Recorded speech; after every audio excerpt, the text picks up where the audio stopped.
Assalamualaikum warahmatullahi wabarakatuh. Perkenalkan, nama saya Yusuf Ali Mustafa. Saya dari mahasiswa studi manajemen untuk mata kuliah pelajaran pendidikan Pancasila.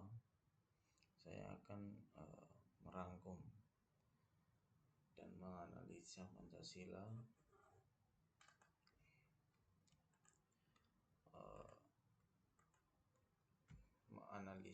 analisis Pancasila di era globalisasi.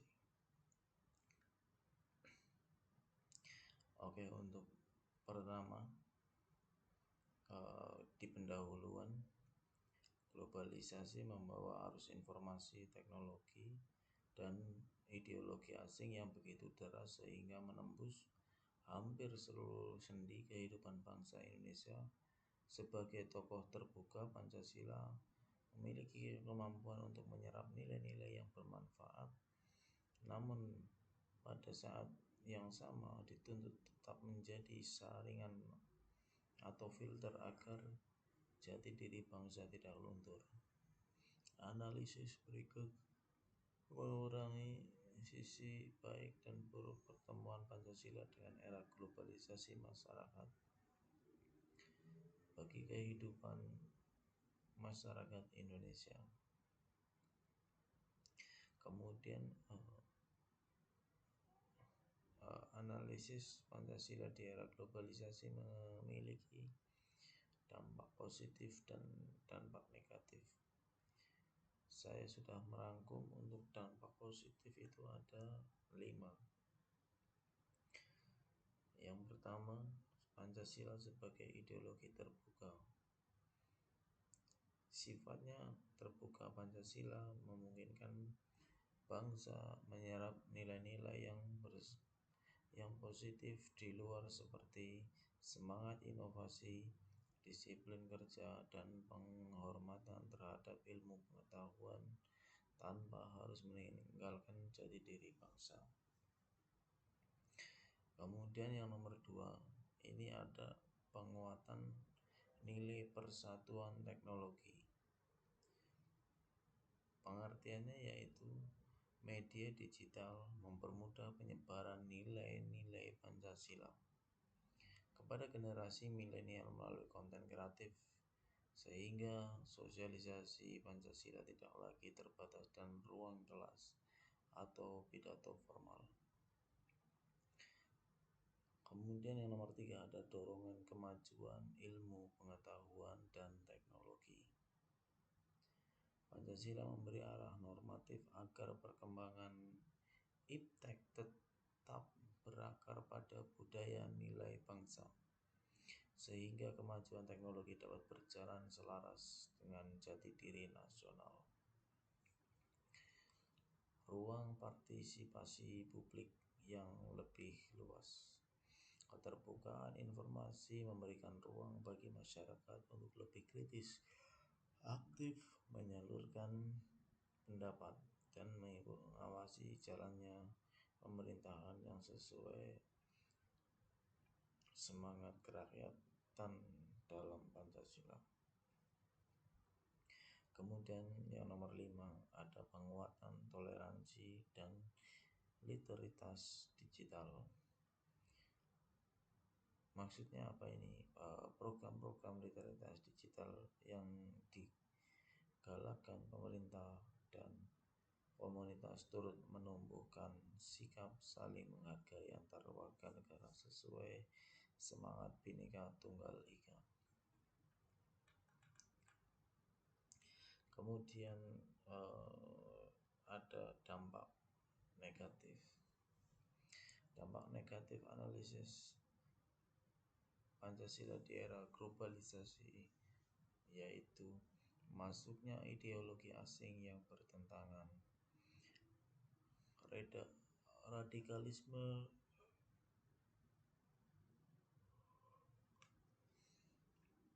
ekspresisme dengan komunisme dapat dengan mudah untuk masuk melalui media informasi tanpa batas, berpotensi mengerus nilai-nilai luntur Pancasila jika masyarakat tidak waspada.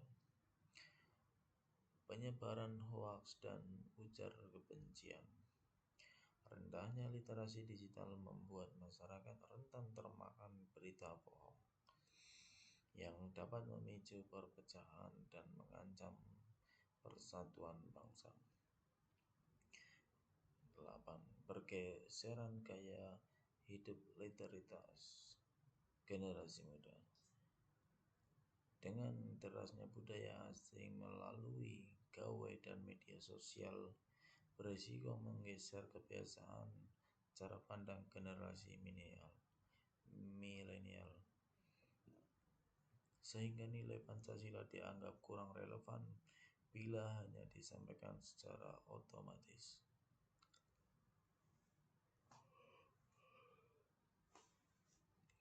Kemudian ada penyalahgunaan iptek. Teknologi yang seharusnya mempermudah kehidupan dapat disalahgunakan untuk tindakan yang bertanggung jawab dengan nilai-nilai Pancasila. Misalnya penipuan, daring, dan ujar kebencian. Kemudian yang terakhir ada krisis jati diri bangsa. Apabila masyarakat tidak hemat menyaring pengaruh luar, ideologi asli bangsa berisiko terlumpuhkan, baik dari sisi maupun implementasinya dalam kehidupan sehari-hari. Itu ada dampak positif dan dampak negatifnya mengenai analisis Pancasila di era globalisasi. Kemudian kesimpulannya apa? Nah, ini kesimpulannya saya sudah bikin sedikit saja.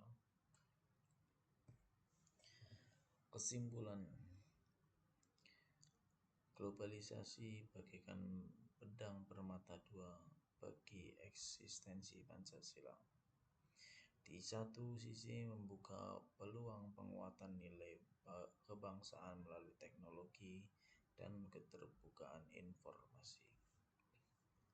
Di sisi lain menghadirkan tantangan berupa masuknya ideologi asing atau hoax, dan pergeseran nilai kuncinya terletak pada penguatan literasi digital, penyederhanaan nilai-nilai Pancasila agar relevan bagi generasi muda, serta sinergi antar pendekatan kultural, media pendidikan, dan struktural kebijakan negara, misalnya PIB, agar Pancasila menjadi pemersatu bangsa di tengah arus globalisasi. Sekian rangkuman yang saya sudah buat dari materi yang sebelumnya. Saya sudah rangkum, kemudian saya upload di YouTube. Sekian, apabila ada kesalahan. Wabillahi taufiq wal hidayah. Wassalamualaikum warahmatullahi wabarakatuh.